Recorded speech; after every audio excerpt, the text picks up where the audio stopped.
Good morning, students. I am your Hindi teacher, Aarti Mishra from RRB e-learning classes. बच्चों, आज मैं class 8 के बच्चों को हिंदी व्याकरण पढ़ाऊंगी।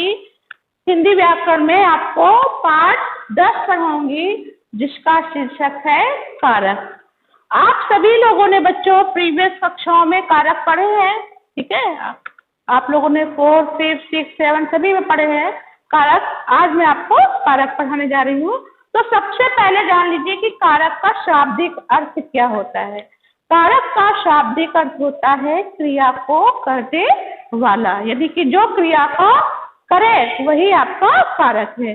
जैसे कि आपको मैंने बताया है कि संज्ञा या सर्वनाम पदों का क्रिया के साथ क्या संबंध होता है। संज्ञा या सर्वनाम शब्दों का क्रिया के साथ जो संबंध बताए वही क्या होता है, आपका कारक होता है। तो आइए आप बच्चों, मैं आपको इसकी परिभाषा बताती हूँ। कारक वे शब्द जिनके द्वारा संज्ञा या सर्वनाम का क्रिया तथा वाक्य के अन्य शब्दों के साथ संबंध स्पष्ट होता है, कारक कहलाते हैं। कि इसमें ये बताया गया वे शब्द, जो भी शब्द है उसका आपका किसके साथ, संज्ञा के साथ या सर्वनाम के साथ जो क्रिया हो रही है वो आपकी क्या कहलाती है, कारक कहलाते हैं। जैसे कि मैंने आपको एग्जाम्पल में बता रही हूँ कि रमन ने मिठाई वाले की ओर देखा। रमन ने मिठाई वाले की ओर देखा, या आप कह सकते हो अरे यह गेंद किसकी है। तो यहाँ पर आपका देखो क्या हो रहा है, संबंध, संज्ञा या सर्वनाम के साथ संबंध बता रहा है, तो यहाँ पर आपका कारक हो जाएगा। अब आते हैं कारक के भेद। कारक के भेद यानी कि कारक के कितने प्रकार होते हैं। तो कारक के भेद बेटे 8 होते हैं। 8 प्रकार के कारक होते हैं। पहला आते हैं, और इन कारकों के स्पर्शक या विभक्ति चिन्ह भी होते हैं, ठीक है। अब जैसे कि पहला कारक है कर्ता।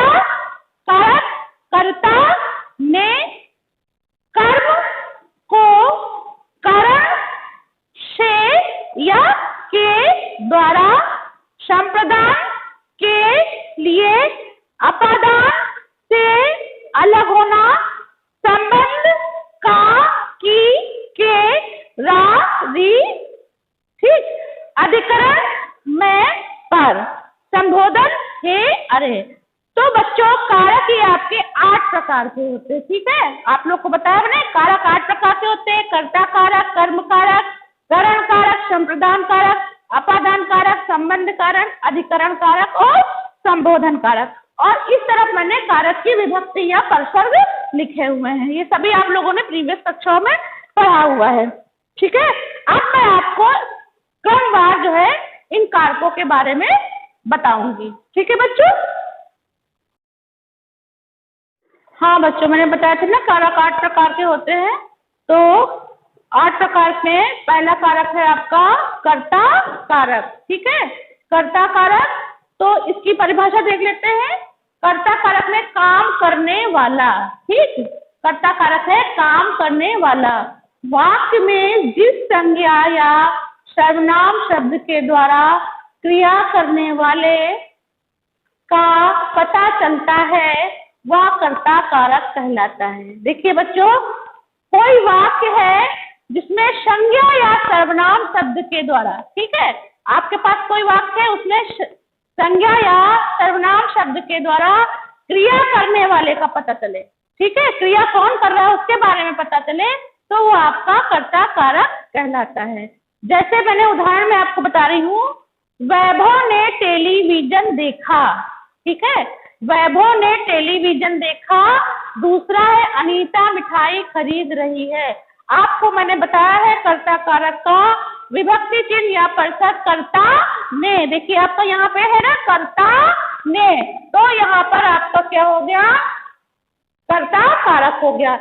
अब दूसरे उदाहरण में देखिए, अनीता मिठाई खरीद रही है। यहाँ आपकी ने विभक्ति छिपी हुई है, इस दिखाई नहीं दे रही है, लेकिन यहाँ पर आपका जो क्रिया काम करने वाला है अनीता मिठाई खरीद रही है, तो कौन खरीद रहा है? काम करने वाला कौन है यहाँ पर? यहाँ पर काम करने वाला अनीता है। तो यहाँ पर आपका क्या हो जाएगा? कर्ता कारक हो जाएगा। ठीक है बच्चों, मतलब वाक्य में जिस संज्ञा या सर्वनाम शब्द के द्वारा क्रिया करने वाले का पता चले वो कर्ता कारक कहलाता है, जिसको मैंने उदाहरण से बताया। वैभव ने टेलीविजन खरीदा, सॉरी, वैभव ने टेलीविजन देखा, अनीता मिठाई खरीद रही है। या आप जैसे कोई दूसरे भी उदाहरण दे सकते हो, है ना, किसी भी प्रकार का जिसमें आपकी कर्ता ने की विभक्ति आ जाए, वहां पर आपकी क्या हो जाएगी? कर्ता कारक हो जाएगा। ठीक है बच्चों, आप दूसरे कारक में आते हैं कर्म कारक। तो कर्म कारक में वाक्य में जिस व्यक्ति या वस्तु पर क्रिया का फल पड़े उसे कर्म कारक कहते हैं। देखो मैंने बताया था कि कर्ता करने वाला, कर्ता कारक में मैंने आपको बताया था कि जिस संज्ञा सर्वनाम शब्द क्रिया के करने वाले का, ठीक है, क्रिया के करने वाले का बताया था। अब कर्म कारक में बता रही हूँ कि वाक्य में जिस व्यक्ति या वस्तु पर क्रिया का फल पड़े, क्रिया का फल पड़े, वो आपका कर्म कारक कहलाता है। जैसे मैं आपको उदाहरण बता रही हूँ, चाचा ने अंशुल को घड़ी दी। ठीक है, चाचा ने अंशुल को घड़ी दी। ठीक है, दूसरा है प्रिया दूध पीती है। यहाँ पर क्रिया का फल दूध पे पड़ रहा है। ठीक है, चाचा ने अंशुल को घड़ी दी, तो यहाँ पर आपका क्या हो जा रहा है? कर्म कारक हो जा रहा है। और प्रिया दूध पीती है, तो यहाँ पर भी आपका कर्म कारक हो जा रहा है। ठीक है बच्चों, इस प्रकार मैंने आपको ये बताया है। हाँ बच्चों, मैंने आपको कारक में कर्ता कारक और कर्म कारक एक्सप्लेन कर दिए थे, स्पष्टीकरण दे दिया था। आइए मैं तीसरा कारक पढ़ती हूँ, करण कारक। ठीक है, करण कारक की विभक्ति होती है से। ठीक है, करण से। क्रिया को करने में कर्ता जिस साधन का प्रयोग करता है वह करण कारक कहलाता है। ठीक है, क्रिया को करने में, ठीक है, कर्ता मतलब काम जो करने वाला व्यक्ति है, जिस साधन का प्रयोग करेगा वो आपका करण कारक कहलाएगा। जैसे मैंने उदाहरण दिया है, सुलेखा कलम से लिखती है। सुलेखा कलम से लिखती है। तो देखो बच्चे यहाँ से आ रहा है ना, करण कारक की विभक्ति मैंने बताया किससे होती है। तो सुलेखा कलम से लिखती है, तो यहाँ पर आपका हो जाएगा करण कारक। दूसरा उदाहरण है, निखिल बस से आगरा गया। देखो निखिल बस से यहाँ आया ना, तो से क्या हो गया आपका? करण कारक हो गया। करण कारक की विभक्ति मैंने बताया ना कि करण से, कर्ता ने कर्म को करण से, तो यहाँ पर कर्ता जिस साधन का प्रयोग करता है वो करण कारक कहलाता है। और करण कारक की ये पहचान होती है कि जो इसमें क्रिया करने में जो क्रिया होती है वो लगातार होती ही रहती है, रुकती नहीं है। ठीक है, जो क्रिया हो रही है वो आपकी होती रहती है।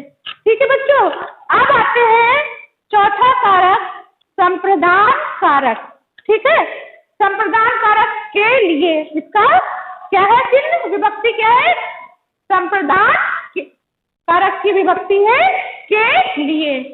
कर्ता जिसके लिए कोई कार्य करता है या जिसे कुछ देता है, इसका ज्ञान कराने वाले शब्द को संप्रदान कारक कहते हैं।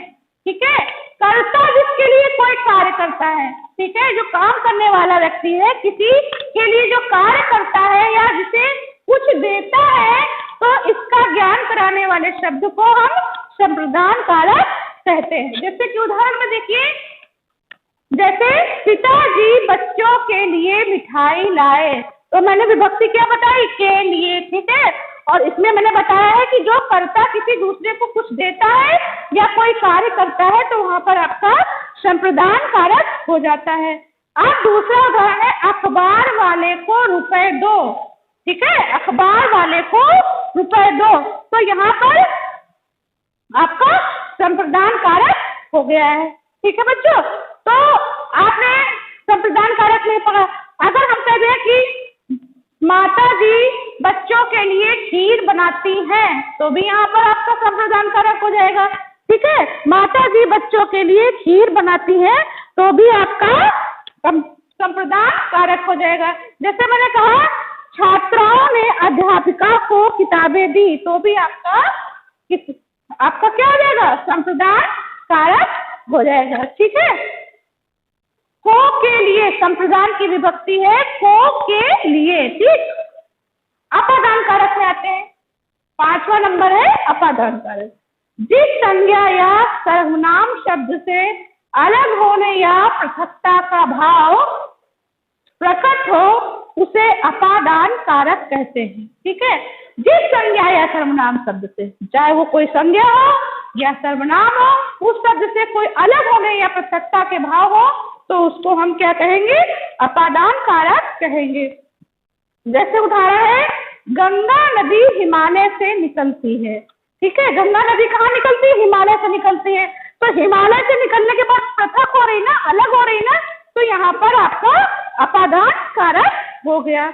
अब दूसरा उदाहरण है, जैसे अलमारी से सामान गिरा, तो से अलमारी से सामान गिरा, तो सामान किससे अलग हो रहा है, अलमारी से अलग हो रहा है, तो यहाँ पर आपका अपादान कारक हो जाएगा। अपादान कारक में कोई चीज किसी चीज से पृथक होती है या अलग होती है, वहां पर आपका अपादान कारक होगा।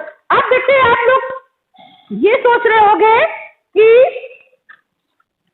करण से का भी उदाहरण है। आपको करण कारक और अपादान कारक दोनों में अंतर बता देती हूँ कि करण कारक और अपादान कारक में क्या अंतर है, क्योंकि आप लोग करण से और अपादान से भी से, दोनों तो से ही है, विभक्ति दोनों किससे है, तो आप लोग को यहाँ कंफ्यूजन हो जाएगा, तो आप लोग कारक पहचानने में गलती कर दोगे। तो कंफ्यूजन ना हो इसलिए मैं आपको करण कारक और अपादान कारक में अंतर समझा देती हूँ। क्या है का देखिए, करण कारक और अपादान कारक दोनों की विभक्ति से है ना, तो करण कारक में मैंने जैसे उदाहरण बताया है कि सुलेखा कलम से लिखती है, तो कलम से लिखती है, तो यहाँ पर कलम क्या हो रहा है, साधन है, लिखने का कार्य किससे हो रहा है, कलम से हो रहा है, तो यहाँ साधन कलम है, इसलिए यहाँ पर आपका क्या हो गया, करण कारक हो गया। और जबकि अपादान कारक में मैंने उदाहरण बताया कि गंगा नदी हिमालय से निकलती है, तो अपादान कारक में पृथकता या अलग होने के भाव होते हैं, तो यहाँ पर गंगा नदी हिमालय से अलग हो रही है, तो यहाँ पर आपका क्या हो जाएगा, अपादान कारक हो जाएगा। यानी कि जहाँ पर करण कारक में आपका साधन हो वहां पर आपका करण कारक होगा, और जहां पर आपके पृथकता के भाव हो वहां पर आपका क्या हो जाएगा, अपादान कारक हो जाएगा। आपको अपादान कारक समझाया, अब मैं आपको समझा रही हूँ संबंध कारक। अब संबंध कारक में क्या होता है बेटे, देख लेते हैं। संज्ञा या सर्वनाम का वह रूप जिसमें वाक्य में आए अन्य शब्द से उसका संबंध ज्ञात हो उसे संबंध कारक कहते हैं। संज्ञा या सर्वनाम का वह रूप जिसमें वाक्य में आए अन्य शब्द से, ठीक है, वाक्य में आए अन्य शब्द से उसका संबंध ज्ञात हो उसे संबंध कारक कहते हैं। देखिए बेटे जैसे मैंने आपको कहा संबंध कारक, इसका वाक्य में आए अन्य शब्द से उसका संबंध ज्ञात हो। जैसे उदाहरण मैं दे रही हूँ, जिसकी लाठी उसी की भैंस, जिसकी लाठी उसी की भैंस, तो लाठी का संबंध भैंस से है, तो यहाँ पर आपका क्या हो जा रहा है, संबंध कारक हो जा रहा है। जिसको मैंने आपको दूसरे उदाहरण के द्वारा ये बताया है कि कृष्ण की माँ देवकी थी, तो कृष्ण की माँ देवकी थी, तो इसमें संबंध कारक में आपको मैंने पहले भी बताया है, इसकी विभक्ति चिन्ह या प्रसर्ग का, की, के, रा, री, रे आदि होता है। ठीक है, तो कृष्ण की माँ देवकी थी, यहाँ पर की विभक्ति लग रही है। देखो कृष्ण की माँ देवकी थी, यहाँ पर की विभक्ति लग रही है, तो यहाँ पर आपका संबंध कारक हो रहा है। जैसे कृष्ण का अपनी माँ के साथ संबंध है, काकी के मैंने बताया ना विभक्ति, तो यहाँ पर आपका संबंध कारक हो जा रहा है। दूसरा है राज्य के मुख्यमंत्री पधारे हैं। देखिए अब आप कारण रखिए, तो राज्य के मुख्यमंत्री पधारे हैं, तो यहाँ पर आपका क्या हो गया, संबंध कारक हो गया। राज्य का किससे संबंध है, मुख्यमंत्री से संबंध है। ठीक है, अब इसमें अगर उदाहरण ले लो, है ना, लीला की बहन सीमा है, लीला की बहन सीमा है, तो लीला का संबंध किससे, सीमा से, बहन है, तो वहां पर आपका संबंध कारक होगा। अगर हम दूसरे उदाहरण लेते हैं, राज्य के मुख्यमंत्री पधारे, अगर मैं कह दूं कि विद्यालय की प्रधानाचार्य पधारी है, तो यहाँ पर आपका क्या हो जाएगा, संबंध कारक हो जाएगा। ठीक है, प्रधानाचार्य का किससे संबंध हो जाएगा, विद्यालय से संबंध होगा, तो यहाँ पर संबंध कारक हो जाएगा। तो इस प्रकार बच्चे, जिसमें संज्ञा या सर्वनाम का वह रूप जिसमें वाक्य में आए अन्य शब्द से उसका संबंध ज्ञात हो, उसको हम क्या कहते हैं, संबंध कारक कहते हैं। ठीक है बच्चे, इसका मैंने आपको विभक्ति चिन्ह बता दिया है, का, की, के, रारी, रे आदि।